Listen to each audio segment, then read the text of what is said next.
l'arrivée d'Amazon est-elle une bonne nouvelle pour la Ligue 1 ? Je suis pas certain qu'on ait le même avis, Philippe. Ah, effectivement, il n'est pas tout à fait interdit de penser qu'on soit en désaccord, cher Vincent. Entre deux.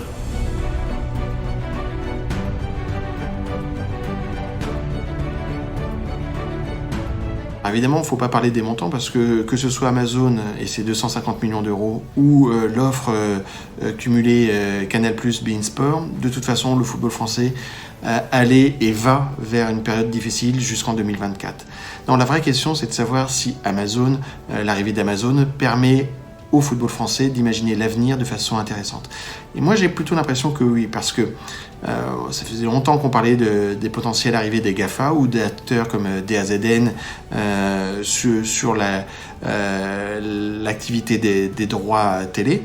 Et bien là, il y a une chance pour la France, c'est d'être le client pilote au-delà de ce que Amazon a déjà acheté, des matchs de Ligue des Champions par exemple, qui sont des matchs à forte attractivité. Là, un championnat domestique, c'est un peu une autre prise de risque pour eux. Et donc, ils vont s'essayer, comme ils se sont essayés sur Roland-Garros, et ils ont pu démontrer que dans un délai assez court, finalement, ils l'ont bien préparé, ils l'ont bien réalisé, et ça a intéressé les téléspectateurs, ou du moins les fans de Roland-Garros. Donc, ça a réglé le sujet de l'accessibilité. On sait désormais, le français sait qu'il peut accéder à Amazon, au contenu d'Amazon sur son téléphone, sur sa tablette, mais aussi sur sa télé, grâce aux télés connectées ou à des consoles de jeux comme PlayStation ou Xbox par exemple. Donc ça règle le sujet de l'accessibilité. Ça règle aussi le sujet de l'audience. On ne connaît pas encore la notion tarifaire, mais je pense que ça sera de toute façon mieux que les 25 € de Mediapro.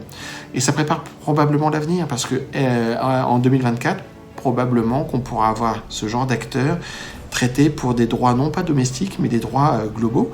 On a 3 ans en France pour se créer les conditions favorables par rapport à ça, notamment réglementaires, sur les conditions d'appel d'offres.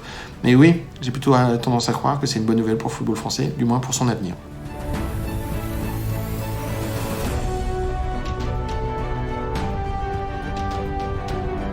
Oui, Vincent, je trouve que la question est plutôt bien posée en évoquant l'avenir. Est-ce que c'est une solution d'avenir pour la Ligue 1 et la LFP ?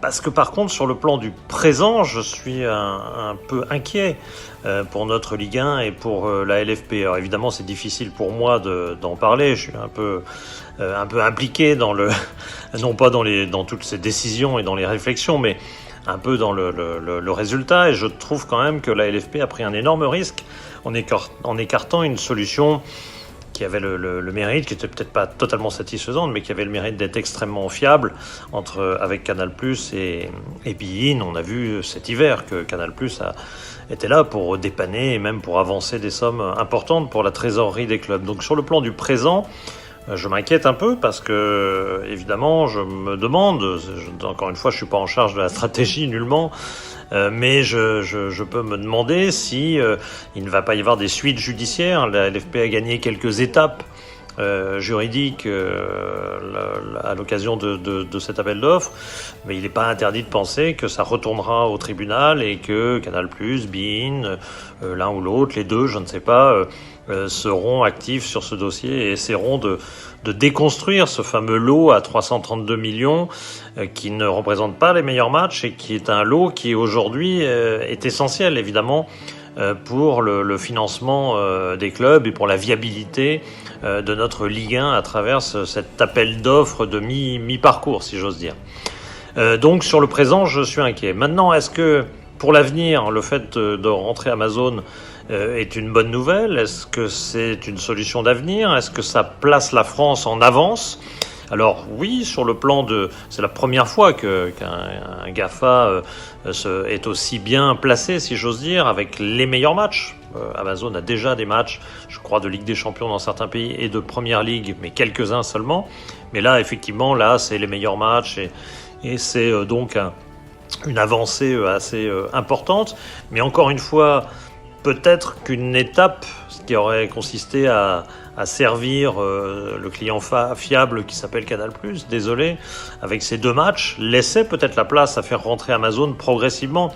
Alors que là, finalement en express, il va falloir tout traiter en express et il va falloir qu'Amazon soit très performant si si la Ligue veut que Amazon soit encore présent en 2024. Voilà tous les risques que je note. Donc je ne ferme pas la porte à l'avenir. Je veux bien comprendre que la territorialité des droits est peut-être terminée, que Amazon représente un certain avenir. Mais dans ces conditions-là, est-ce une si bonne nouvelle ? J'ai des doutes.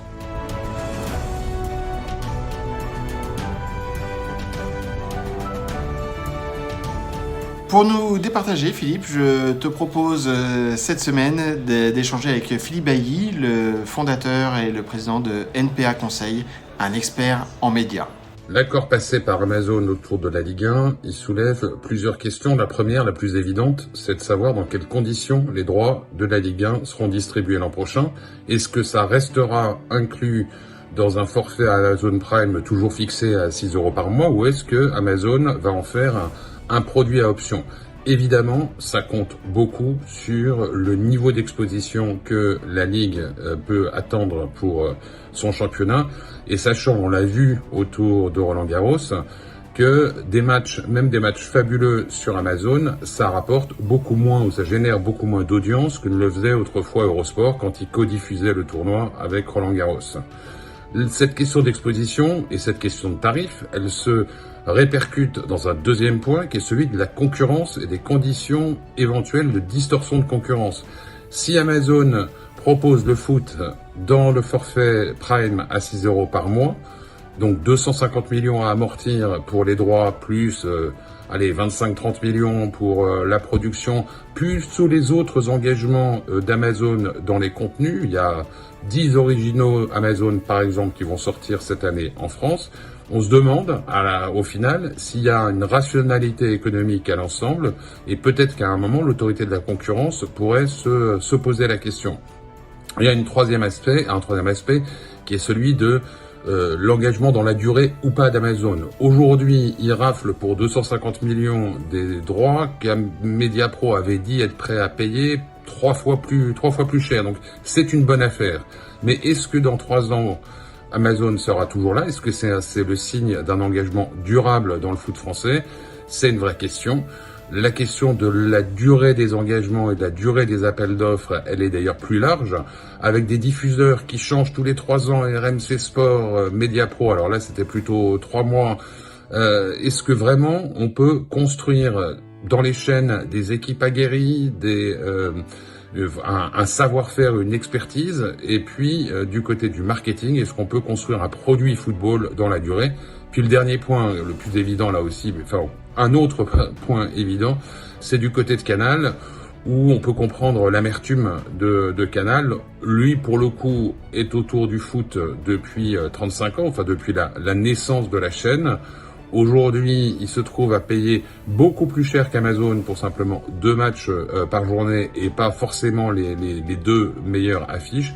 Encore une fois, on comprend que Canal en ressent une certaine amertume, et on se dit que fidélité et sport business, ce sont peut-être 2 expressions qui font mauvais ménage.